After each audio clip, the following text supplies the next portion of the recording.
Hey, everybody. Welcome to the HVAC ADHD Vodcast. Today we have Eric George from Comfort Advisors. Is Home that Comfort right? Comfort Advisors. Advisors? Home Comfort Advisors. Home Comfort Advisors. Home Comfort Advisors. I've known Eric for a really long time now. We probably officially met through Dave Richardson from National Comfort Institute somehow, some way. I've ran into Eric in National Comfort Institute trainings and retrainings and recertifications, that sort of thing. He's had a similar career path and diverged into real estate investment. So, Eric, tell us a little bit about where you came from and where you're at now. Yeah, thanks, Jeremy. I think probably one of the first times I met you was actually at a Midwest Residential Energy Conference in Lexington.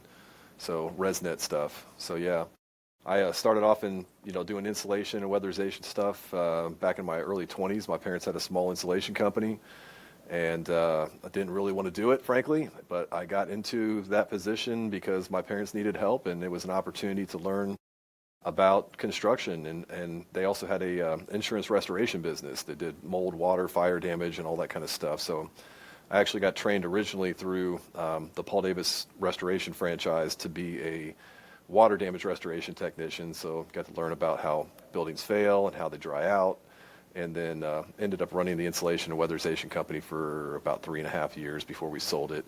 And then I moved down to Louisville and started Building Performance Group.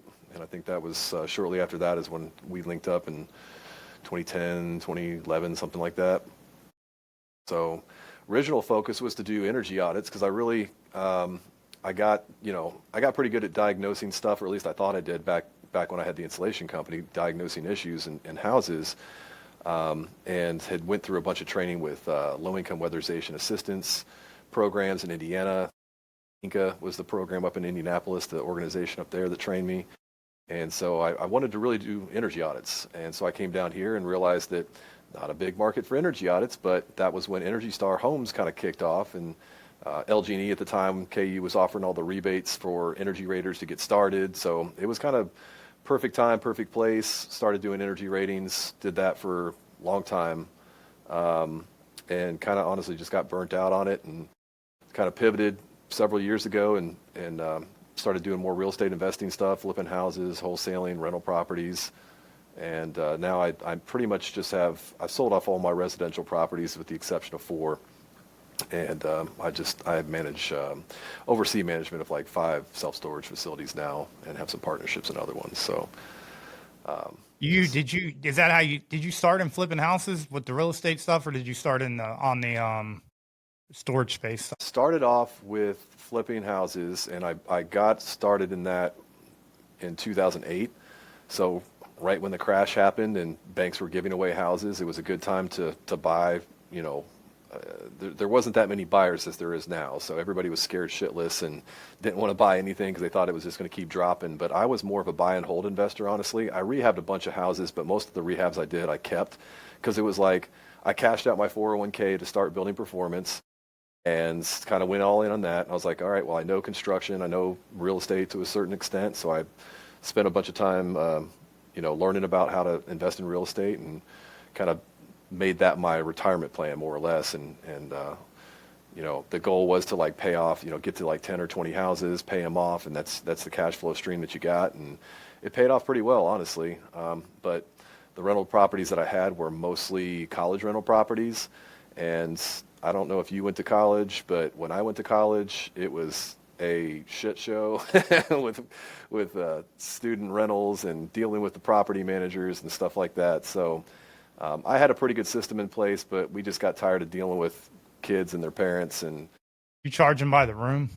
no, it That's was how, like, like, the guys up in Clyde dealt with a lot. Like, I'm good friends with one of the biggest property investors up in Clifton, UC area. He's called UC for Rent, and they charge by the room. Dude. It's like however yeah. many bedrooms is in there, that's the multiplier for the amount that they charge for rent there. Well, yes. So that's how I determine the rent cost, right? But that's not how the lease is structured, Right, because unless it's a multifamily property, you can't rent individual leases by the right. bedroom. So Yeah. there's just other landlord laws and You stuff put like them that. all on the lease, though? Like anybody Everybody's there? on the Like, lease. All the yeah. parents are on the lease. So it's a pretty Their secure. uncles or cousins, anybody you can Yeah, make you got to have a responsible. co-signer pretty much if you're going to rent with us. So anyway, that we sold off most of our college rentals over between 2019 and 2023. And so we just kind of transitioned into storage. And then when, everything kind of slowed down with the interest rates and prices went through the roof, then I just kind of was like, all right, well, I guess I I'll thought just that chill was now a little really, bit. when I saw you doing that with the self-storage, I thought that was a really cool and smart pivot. Like that's one of the top, any list you look on, it's one of the top like 5 current turnkey businesses that there is out there. With that, Yeah. parking lots and car washes usually are right up there. Yeah, it's pretty low maintenance, honestly. I mean, it's not really the topic of this conversation, but Yeah. you can really automate these things with call centers and software and automated controls and all that kind of stuff now. So it's a business that I like. I really like the asset class, but frankly, it's not something that I'm passionate about. It's not like God's pulling me to keep buying these metal boxes so hoarders can put their It's not stuff that in them. exciting. Yeah, Yeah. the money's good and you can do very well in self-storage.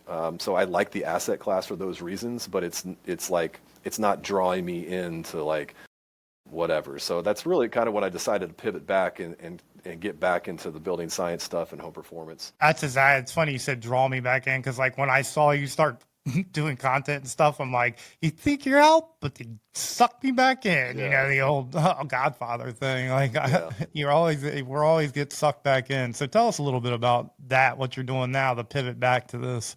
Yeah. So I decided last year, it got to a point with building performance where my employees they knew how to run the business and it didn't require much of my input. And so I was like, it's time for you to take over. So David Clevenger was my right-hand man for over 10 years, 12 years. And so I sold the business to him. And he didn't really want to do energy audits, frankly. He wanted the new construction side of things that's way more consistent. And so I had historically always done the audits. And so he's like, hey, man, I'm too busy. Like, can I just keep sending the audits your way? And I was like, all right, I guess so. So And what is he doing? Like ratings and stuff he's like doing hers, energy ratings and Energy code Star and all that compliance. stuff? Yeah. Yeah. Yeah. Okay. So I should connect you guys too. Have you ever met David? Nah, I don't think I have. Okay. I Yeah, I don't should believe connect so. you guys at some point. But anyway, yeah, he wanted the new construction stuff. So I was like, all right. And then it's sort of just, once I started doing more of the online education and putting these videos out, I started getting more requests for inspections and, calls from HVAC guys. And I'd always kind of had that reputation, at least in the metro Louisville area in Kentucky and stuff, as somebody to call if there's, issues that other people can't figure out. And so I was like, you know what? I feel like, God put me in this position where I've got this talent and I've got this history and this experience that a lot of other people don't have. And I feel like I'm squandering it if I don't put it out there and try to help people if I can, right? So it's like, I just kind of took a different, I took a different angle with it. Like just my mindset shifted a little bit around it. Whereas before I didn't really want to do the audits. It was like, this isn't going to make you rich and, blah, blah, blah, or whatever. And I was like, you know what? People really need people like me to help figure out these problems. And if I can help them, then, that's fulfilling to me, right? So I don't want to spend every day of my life doing this. I'm kind of selective in the jobs that I choose. They're usually more complicated, larger homes, and so I charge accordingly. But, it's more fulfilling to me than some other things that I could be doing right now. It's fun solving the problem. Like I mean, I feel the same way about ratings versus audits. Like ratings are like a mindless thing that I go through and I do. Either you did it or you didn't. I check a box or you got to come back and fix it.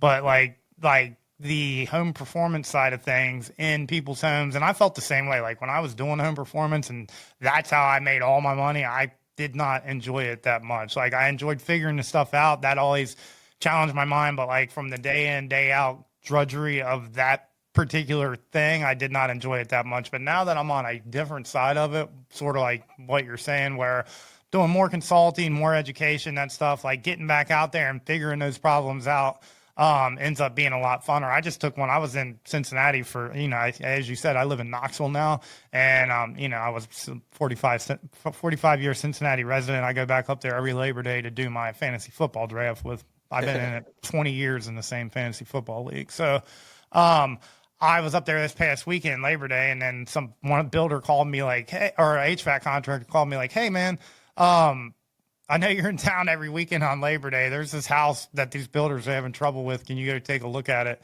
And so I went back. I was going to go back Monday evening. I went back Tuesday afternoon instead. I stayed in town Tuesday to go look at the dude's house and figure it out. This is the usual suspect stuff. LEED house, super tight, super whatever, LEED certified Energy Star home, but he had so much water in the third floor of the house, or probably like technically the third floor of the house, because these are like 4-story homes straight up and down on the river down in Cincinnati. They call it Riverside Drive. It's like this huge complex of LEED houses they built, but and they all have the same exact problem. So like third floor just soaked, right? And they had the ceiling tore out, the ductwork's freaking rusted and stuff. I put a blower door on there 5 minutes. 5 minutes. I'm like, yeah, there's your problem.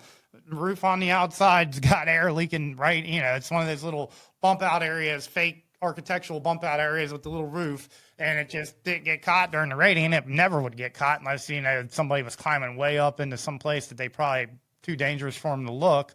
Yeah. And with these tighter houses, as you know, like air has less and less places to leak through. So the places they do leak through, it's worse and worse and worse, dragging humidity. So it's easy fix once you know what it is. But that dude said he's the second owner. He's been there 18 months. He knows there's no way that it could have. He's a commercial construction guy, so he's seen black and thought mold and got somebody in there. He's like, I know this didn't happen in the 18 months I've been living here. That's what he told me. He said, I ain't even lived here a full summer yet, so there's no way. He's like, it's been going on since this house was built. So that's the type of stuff that we see on a regular basis. Yeah, I mean, I think I referred you to a friend who had a LEED certified house. I wanted to talk. That's on my list to talk about today because that exposes a whole nother thing about sampling. Tell that story because, dude, that is like that's the best indication of what happens when you use I hate sampling, and like this is really the greatest example of what could happen when you use sampling. So did you actually talk to her? Many times, yeah. Okay, because I think I have about half of the story, and you may have the other half of the story. I'll fill in where I can. She's a good friend from college. She, first original owner of this townhome, I guess. It's a 3-story townhome with a rooftop patio thing. Yeah. So one thing we should context for this story. It's in Cincinnati, Ohio. There's a LEED property tax abatement. So anything that is built to quote unquote LEED standards, whether it's certified, gold, silver, platinum, you get a property tax abatement associated with that. Back then it's changed now. It's less than it used to be. But back when that thing she's living in was built in the prime, like the height of all this. And at that time, if it was a platinum building, you could get, $500,000 up, unlimited years. That's what it was. Unlimited years abated. So you could get up to $500,000 unlimited if you built LEED platinum. So literally any construction that you see in Cincinnati, like downtown Cincinnati, the revitalization of OTR, like any of that stuff, it's all driven by this LEED tax abatement, like all of it. So everything down there is LEED. So like the reason I'm saying that is that this is where, so this building, like there's 2 main green programs, green providers in Cincinnati, and one of them was one I subbed work out from, and this just happened to be that one. So like she was part of that program. So go on with your story. Yeah. So anyway, she had big temperature differences between rooms on different floors. She ended up having like a big leak between the garage and the first floor. This is in a LEED platinum building. From a condensation drain line, I think that just it got clogged up or something happened, came through the garage ceiling. So she actually called me earlier this year on that in particular. This is before or after you had talked to her. This is another problem. Like earlier this year? Earlier this year. Oh, that's way after I talked. I have not been involved with that situation. Yeah, before. Like I've lived in Knoxville 5 years. I was still in Cincinnati or just moved to Knoxville when all that was going on. She's had nothing but problems with this townhome, pretty much. And so she had comfort issues. She had big temperature differences between floors. She had, no air coming out of certain vents. And, you would think if it's LEED that the airflow is getting tested or pressure balance is happening or something. But anyway, the last thing that happened, the leak came through the garage ceiling. They came out, cut out the garage ceiling, and we're like, yep, it's from the drain line. And then they go to patch the drain line, and they're starting to just cover the drywall up. And she's like, wait a minute, like, what about all the insulation up there that's wet? And she calls me, and I'm like, don't let them put the drywall back up yet.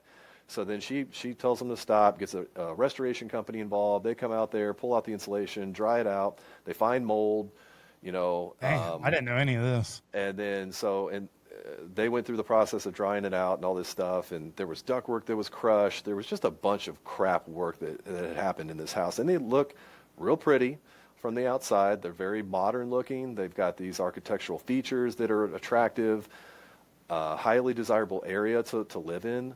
But the functionality of these houses. Oh, and then another thing, I went to stay with her actually this summer, or last spring actually.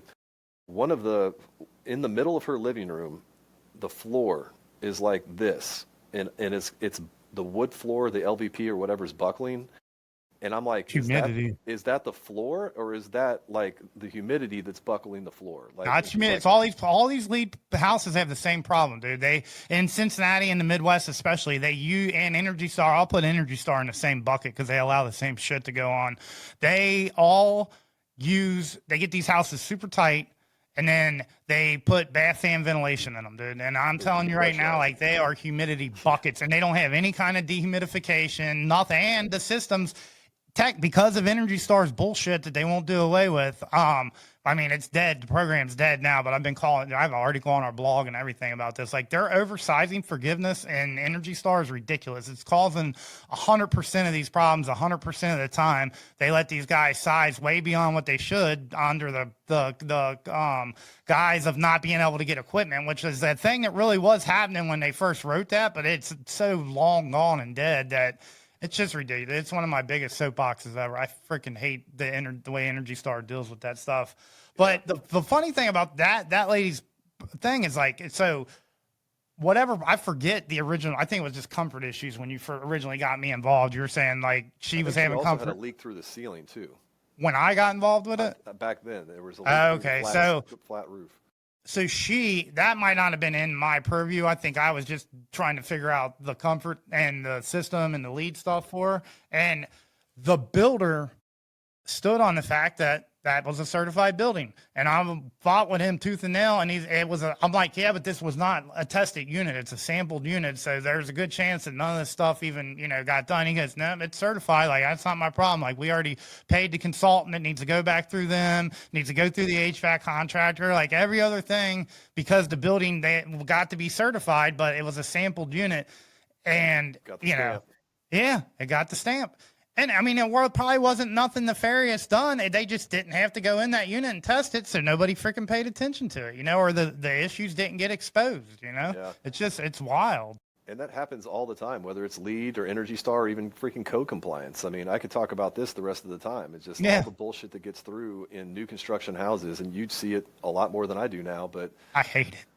It's wild. Like, the whole thing about exhaust fans in new construction as a form of mechanical ventilation in a humid climate. I posted several videos this year because 95% of the calls that I've gotten this year on inspections have had to do with sweating ducts, humidity problems, or whatever. And in new construction, that is the soup du jour. They just put in a constant run exhaust fan.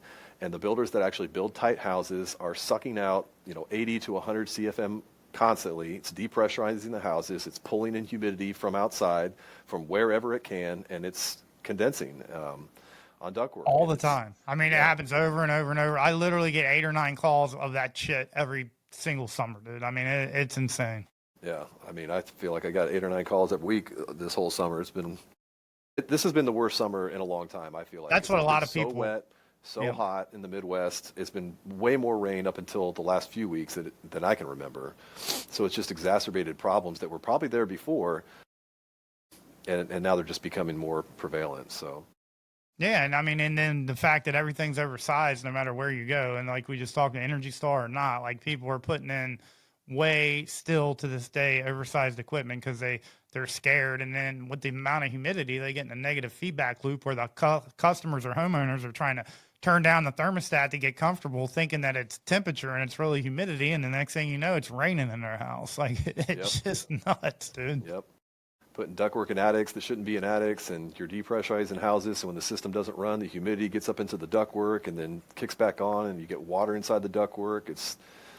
there's a lot of things that I don't understand about production builders, and maybe you can shed some light onto it. But these national large production builders, they just have this mindset of like, here's how we're going to build it, and I don't care what climate zone it's in or what part of the country. This is the standard that we do. It seems like, and it just. Dude, there's some national chains that have got their ass sued off for that stuff though. Like D.R. Horton was involved in a big, huge lawsuit down in New Orleans, where neighborhoods full of people were suing them, and they had to go back and like, remediate all that stuff and put dehumidifiers. And I don't know if they're doing it in every market because they're in a bunch of different markets, but I read in that about that, like, as a practice now, D.R. Horton will put a whole home dehumidifier in every one of their buildings. Like, and I mean, like, dude, I think that, like that's great for them to do it, but like all these builders need to be thinking that way. Like we live in a world where air conditioning don't run enough with these homes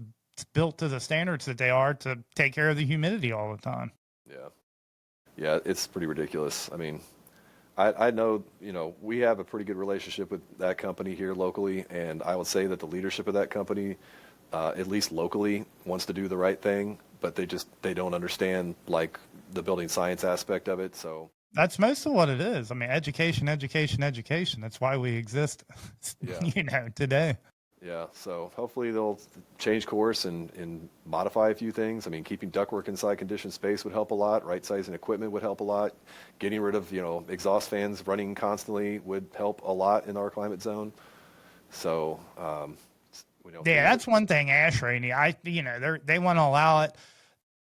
In their manual J training, they don't consider that ventilation. They call it added infiltration is what it's referred to, because that's all it is. Like, and the load calculation reflects that. Like, your ventilation load does not increase. Your infiltration load increases when you put exhaust ventilation on a constant, fan on a load calculation. ASHRAE needs, I don't know where I guess, air coming in, or I don't know what the qualification is for ventilation, but that has to be taken out of the consideration. I think it should not be allowed. Well, then you also have some builders who will put either just an air cycler or even an ERV on a house as a form of, trying to solve the humidity problem. And and that could just make it even worse, right? I mean, especially the air cycler. Yeah, you're just dumping hot, humid air from outside directly into the system and trying to pull that moisture out and drop the temperature. It's just, I don't get it, man. I really don't. ERVs are not dehumidifiers. We say this all the time. People, it doesn't have a condenser. It doesn't have a drain line. It doesn't have anything. All it does is recover a little bit of the humidity from the incoming air and put it in the outgoing air. That is it. Yep. And some of them do a better job than others. Moisture coming in. Yeah, exactly. It's a crazy misconception that's happened over the years. Like I for a long time when I first got in this business, I did think they dehumidified. That's how people would present them to you. And then I learned how they really operate, and come to find out they're not really doing that great of a job. And to be honest, I mean, like probably 10, 15 years ago when we met, I think the general consensus was if you have humidity issues, it's because you don't have enough fresh air in the house. True. And so then they were like, well, we got these fancy ERVs and HRVs, so let's put that on the house. And then the problem gets worse. And they're like, well, but that's what was supposed to solve the problem. And like, huh. And then we start looking into it, and it's like, well, that's just like you said, not a freaking dehumidifier. It's an expensive air exchange box that doesn't need to be used for this purpose. Dude, one of my biggest aha moments was we were having so much trouble with the moisture in these LEED houses, and like every year, every summer, and we were trying to find the right way to ventilate them. And I was at a ResNet conference, and I sat in on Nikki Kruger's dehumidifier session, and she's like, yeah, our boxes, our dehumidifiers, they ventilate, but like a lot of these ventilating dehumidifiers, all of them except for the Santa Fe, used to. Now April Air's copied what Santa Fe is doing, but all of them, if they called it a ventilating, Honeywell had one, April Air, a couple people had one.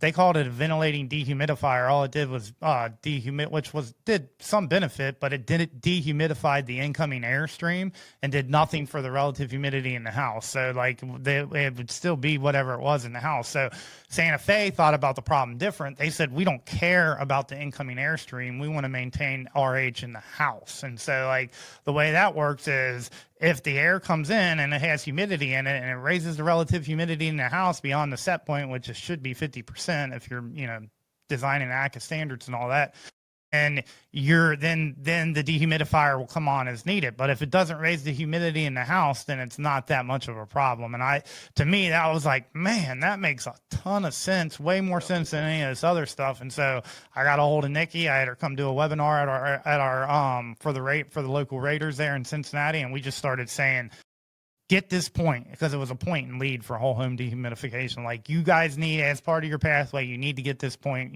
because if not, your house is going to affect degradation. And it got to the point where now, even in my design, we started with GBC when we were doing ratings, but rating suggestions, but even in design, I keep it. We have a sign-off sheet. Like, if you're not going to use dehumidification in your design, then you're going to sign and say that you understand all the problems that it could potentially cause. Because to me, it's that big of a deal. Like, you got to have it with these houses. Yeah. So what are you spending most of your time doing now? I mean, as far as the building science stuff. All right, so we have 3 main revenue silos, which are design and commissioning. That's the main bread and butter right now. Like, that's running the business. The second, and pretty close with design and commissioning, is I'm subbing out a bunch of Energy Star projects and NGBS and stuff like that from SK. They have the Knoxville market pretty much locked down with that stuff. So I've been subbing out a bunch of that stuff from them. And then, but I'm trying to go, that is the stuff that I want to go away from as the third branch, which is the education, training, content creation, all that stuff starts taking off, which it really has in the past probably 6 months, leaps and bounds. Like, I've got, sponsors for the Vodcast, and we're doing trainings and all kinds of really cool stuff. And I got the website. Actually, you're the first person even to hear this out loud, but I've got the website getting completely redone in December. We're getting ready to launch a brand new website that's going to have a learning management system built into it. So we're going to start doing online trainings that are just, call them evergreen, where you don't really got to mess with them after. If people want to buy them, they can. If they don't, then that's fine too. So that's where I'm at right now with everything. So it's all building science. It's all HVAC, home performance, related. It's just different little silos of that neighborhood. Yeah. I mean, that's kind of why I started creating the course last year. Is like, I just saw a gap between certainly homeowners and building science people, but also just general tradesmen, HVAC contractors. 100%, dude, 100%. And it's like, if I can find a way to reach these people, make it fun to learn, and make it interesting, and apply it to the symptoms that they're having, then, hopefully I can help a bunch of people, and, maybe I make some money, maybe I don't. It really wasn't, I didn't start it with the intention of making a bunch of money on it. It was really more of like, I think this is a cool idea. I'm going to see how far I can run with it. And, I'm going to continue to work on it. So I like what you're doing too. It sounds like similar yeah, stuff. It's real close. That's why I wanted to have you on. I thought it was so cool that you're jumping back in. And I think at our age, though, like, that is the thing. Like, we got a lot to offer now that we've learned trial by fire. We've done it all. I won't say we've done it all, because nobody's done it all, but we've done a lot of home performance, and we've both taken the NCI trainings and retrainings and all that stuff. So there's a lot of knowledge in our brains to get out to people. Especially, like, I think that the HVAC crowd is starting to lean into home performance a little more than they used to. And I want to be able to bridge that gap for them as much as possible. Like, I think that is great that they are starting to think that way. And I think technology really lends itself to pushing them that way, because now that the technology is out, it all centers around best practices, and the kids are like, hey, where's the technology at? So it just like plays into each other very well. So I want to be a part of that, Yeah. So that's why I'm doing it. Well, and to the technology piece, I think you've got a lot of young people in the trades now who are used to using apps and software and different tools and stuff like that, and they want to know, right? So if you can teach them from a historical standpoint where we've been, where we got to, and like make them appreciate these tools that they got and actually use them, you're going to make some headways, and hopefully they can, like, I think the industry is still dominated by a lot of people between our age and retirement age, right? And a lot of those people don't necessarily want to change what they're doing, but maybe if they get some techs that are really savvy at this stuff, they can start implementing these things into their companies and start changing the way that they do things and helping their customers more. Because, I mean, I imagined when I first learned about the whole Matterport 3D scanning of things, I was like, man, wouldn't it be cool if they had an infrared version of this? And wouldn't it be cool if they had a way to just convert that into a blueprint and then convert that into a heating cooling load calculation? And we're here. I mean, with some Yeah, of we that have it. stuff. There's all that exists. And that's, that's coming Does the infrared 3D thing exist now? to what? Scan a house? Scan a house in 3D like Matterport with infrared. Yeah, it's called conduit tech. With infrared. Yeah. Oh, not infrared. It's LiDAR. Yeah, yeah. Okay. Yeah. Infrared. Yeah. If you're saying specifically infrared, no. But like LiDAR, though, have you seen conduit tech? Yeah, I've seen the software. I haven't actually played with it yet. Okay, so you need to get a demo of that and do it. You're gonna love it, dude. So like it literally will scan you. It take this, and this is like I have a webinar coming out. It'll air by the time it'll be over with by the time this airs. But I have a webinar coming out called your HVAC superpower and why you may not have it yet. And so it features Conduit Tech, another software called NoSo Labs, which is HVAC AI assistant, and then MeasureQuick. So basically the concept is like if you use these three things, you have x-ray vision of what's going on in the house at all times, but Conduit Tech will allow you literally 15 minutes, bro. I'm not even joking. Like if you do the back, there's a little on the back. So there's two ways you can do it. One, it has all the most common for every era construction. It has all the most common thermal profiles for every era construction programmed in it. So if you don't know, or you're not going to take the time to really find out, it makes some pretty good assumptions for you as long as nothing's been changed in the house, which is pretty much all the time. So I'm not a big fan of the assumptions, but if you got to use it, it's there. The other way is like the training that we're teaching is called permanent load reduction through the eyes of conduit tech. So it's basically teaching the steps of doing a manual J load calculation, but also being able to look at each one of the elements of the home and expose home performance opportunities, or AKA load reduction opportunities, while you're doing the scan. But if you had all that information already and you put it in before you went out there, or you put it in right where you're sitting at the table, if you have it, once you collected it, however long that takes, that's a different process. I'm not talking about that, but however long it takes you to get the correct information, once you put that into the software, it takes about 5 minutes to put it in all the little fields. Once you do that, 15 minutes, you can walk through a 3,000 square foot house and have a full 3D scan, a full load calculation, and a full 2D scan that's exportable out of it with it scaled and dimensioned and everything for you. 15 minutes, and you have it all. Yeah. Like, it will blow your mind. I want to get on that, and I don't know what I need to do to sign up or whatever, but I know that my clients would pay for that kind of thing because nobody else is doing it around here that I'm aware of yet. So I'm telling people are blown away by it, dude. They see you doing it. I'm like, hey, come here and look at it. You could see the thing scanning, dude. It's just like, remember back in the day, Comfort Institute always said, the big show, teach the big show, get the instruments in their hand. It's the same way with this stuff, dude. People are like, wow, that's crazy. Once they see it, they're like, you really did something there. And that's another thing that I've really tried to emphasize, like in my videos that I put out, is like, you can know all this stuff, you can know as much building science as anybody else, but if you can't explain it to the customer, if they don't understand what you're saying, then you're not going anywhere. You're not going to like sell the job. You're not going to be able to convince them to do some big renovation because you're just not translating. Right.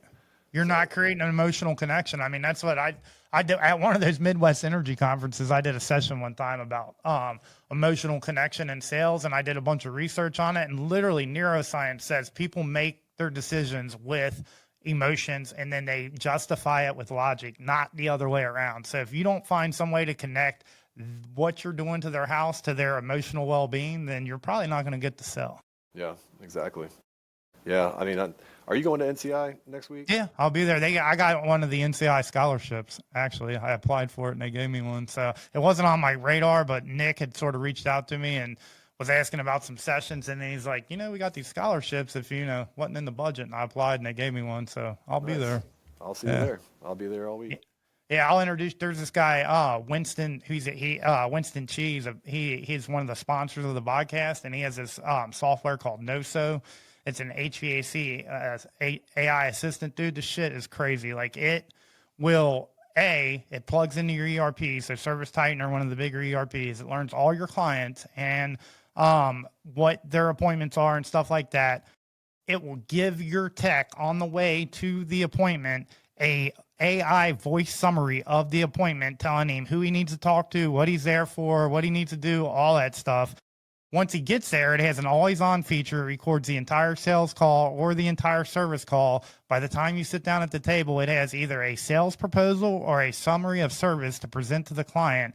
And then as an assistant, it has over 15 million pieces of HVAC documentation programmed into it. So you can take a picture or create a text with model number of what you're working on, and it finds the exact model owner's manual for the exact thing that you're doing. If you're trying to wire it, if you need a wiring diagram, if you need combustion information, whatever's available, it'll grab it for that piece of equipment and give it to you. That's awesome. Yeah, dude. So the point of saying all that is he's coming to the conference. I'll introduce you to him. He's a really cool, dude is from the tech space, but he just leaned in the HVAC and they're killing it. It's crazy. Yeah, I think all this kind of stuff is really exciting for this industry. Just the last couple of years, and I think the next 5 years are going to be huge with the implementation of this type of tech and the ability for people to get to real solutions a lot faster and be able to train people a lot faster, I think, and just give them these tools that they can utilize, that they can run with and actually grow with. The training piece of it's huge. I was just talking to a guy, I did another guest that I had on right before you, a guy, Rob Larson, that I met at the Measure Quick training. He is a general manager of a distributorship. That's what I'm trying to say. He was talking about the training aspect and just like Measure Quick. He's like, dude, we have such a labor shortage right now that we need to be able to take an 18-year-old out of high school and once he gets his universal, have him functional in a couple weeks. Like, that's what we need for this industry to keep, working right. He's like, if not, the shit's going to fall apart if we don't get the labor thing solved. He's like, so Measure Quick, he's like, that actually makes that possible. Like, you don't have to get them all the way through HVAC school and have them understand every single concept. Like, you get them their universal, that teaches them enough about pressures and temperatures to make them dangerous. And then you put Measure Quick in their hand and you get them out in the field. He's like, Measure Quick will do the rest. He's like, they don't need to know the how right now. Or the why right now. They just need to know the how. He's like, they can learn the how anytime. That was like light bulb moment for me. I'm like, dude, you're right. That is what we need to be using the technology for sure. Exactly. That's awesome. I mean, that gives me a lot of hope that this industry can actually pivot and move in the right direction, because I feel like it's just been people like us trying to pull it along for the longest time and just banging your head against a wall and seeing the same results constantly over and over. So hopefully this will start to change. That's why I'm in a little bit of a, I won't say argument, but discussion on LinkedIn about that somebody posted some other study about the HVAC, these systems go in, duct leakage affects it. I'm like, dude, well, we don't need another study. Like, I'm sick of all these studies that they're doing. Like, we need action. Like, we've had study after study. Everybody in the industry knows what the problems are. Like, we don't need no more damn studies. DOE wants to do something, put some money into getting these guys trained up, dude, Yeah. So what do you think, I'm curious, what do you think is the solution to get more people trained in this industry? Because, I mean, we got to go in the high. I mean, we just got, I don't want to get political or anything like that, but Trump leaned into the trades and he's making it a big deal, and that's the right thing to do. We need to get back into the high schools, make people feel good about working in the trades, and start training them up in the high schools again. That is the only way to fix the problem, man, because it's been demonized for so long as a less than way to make money just for the promotion of higher education and the colleges and stuff, that now it had a bad connotation to it. We got to get it back on the good side of things with people so that they start, seeing it as a true pathway for their kids. That's the thing. Well, that, and frankly, a lot of people can't afford college. That too. That's another whole big dumbass thing. Yeah. You spend tens of thousands, hundreds of thousands of dollars on degrees, and you can't get a job, and the job that you do get doesn't pay back the student loans that you took out. Yeah, and, all that. You're just perpetually in debt. So it's a real opportunity, I think, to be in the trades and hopefully get out in front of these guys. But yeah, Kentucky only has, one place that teaches building science that I'm aware of, and it's not really very comprehensive. And so there's state by state. So you're saying you're about to build a training center? That's not what I'm saying. I'm going to sit right here and do this thing from my office and, work with people like you to train online. I have no desire to build a training facility. I would love to help teach there, though. Yeah, me too. I'm thinking that I've talked to the community college, and that's just, I've asked them about hey, why don't you add this little course on? I don't want to teach your whole HVAC school the basics, but I do have some stuff I think they need to hear. Yeah. Yeah. like even engineering schools, or architecture schools. I'd love to, be a guest speaker or whatever, and just talk about the experience that I have and what people miss when they get into the trades. Or architects, they just design things to look pretty, but they forget about the framing aspect of it, or where the ductwork's supposed to go, and all that kind of stuff. There's just, For the architects, I'll tell you, look, so I just reached out to the local AIA rep, American Institute of Architecture, and asked him, like, hey, can I put on a webinar for your group, and, talk, not a webinar, but in-person training Right. about high performance HVAC and, how it should be looked at in design and all that stuff. And so if I was you, I'd talk to them. He goes, yeah, man, this is great. We have people that'll sponsor this. We have a place to put it on, everything. So he's getting me in front of like a whole group of AIA architects from Knoxville, dude. So that's something they're always looking for CEUs. If you go online or chat GPT and you say, help me write a AIA CEU proposal, it'll show you how it has to be set up. It's not hard. It's just like learning points that have to be in there and a few other things, and then put it in front of those guys. They'll submit it and get you a session, dude. Yeah, that was actually one of the points of the course. Was actually going to create I was going to create, planning to still create a secondary version of the course that's more targeted towards tradespeople and get CEU approved for it. It's important. I could probably get the current course approved for CEUs and just go down that path. But frankly, I've just been too busy and I need more help. So Hey, dude, I know exactly what you mean. I was solo, and I'm sure you got other help, but didn't even have an assistant. Once I got one person helping me, it meant so much. So it was helping to push me this little stuff that I'm trying to do that I always get to forward a bunch, Yeah. It's just a matter of prioritization and putting it in place and making it happen, right? It's true. Wake up and do it. I mean, it's showing up. That's what matters, I think. Yeah. Yeah. Cool, man.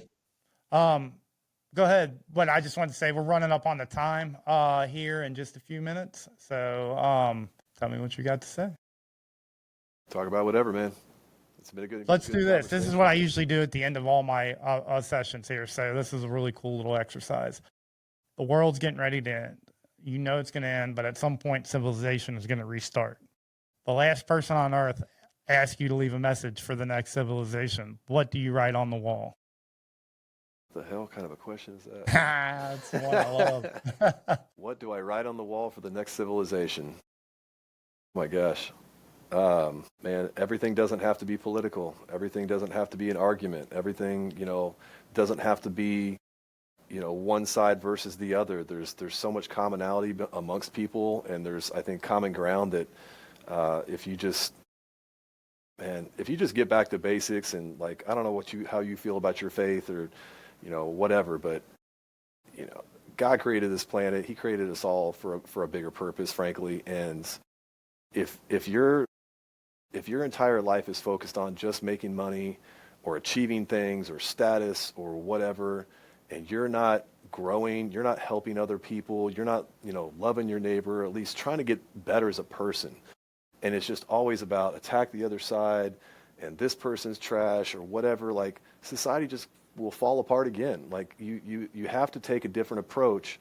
And I really feel like our country's founders had this intention when they started the United States. And I think that they would be appalled at the situation that we're in today. They definitely would.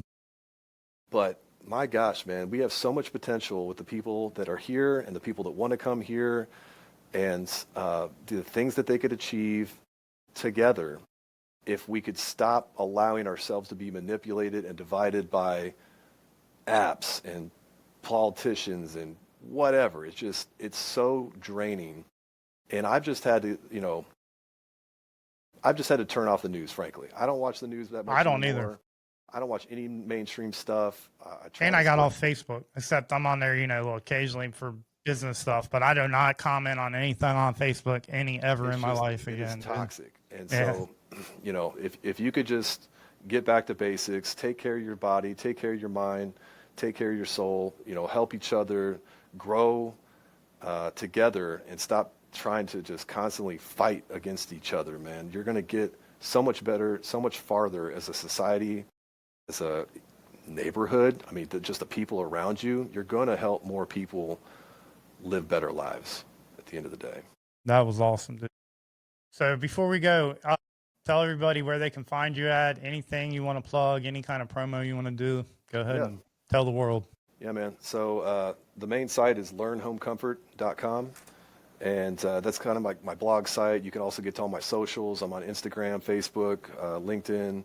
Haven't got on TikTok yet. People keep telling me to do it. I just Not think on it's there.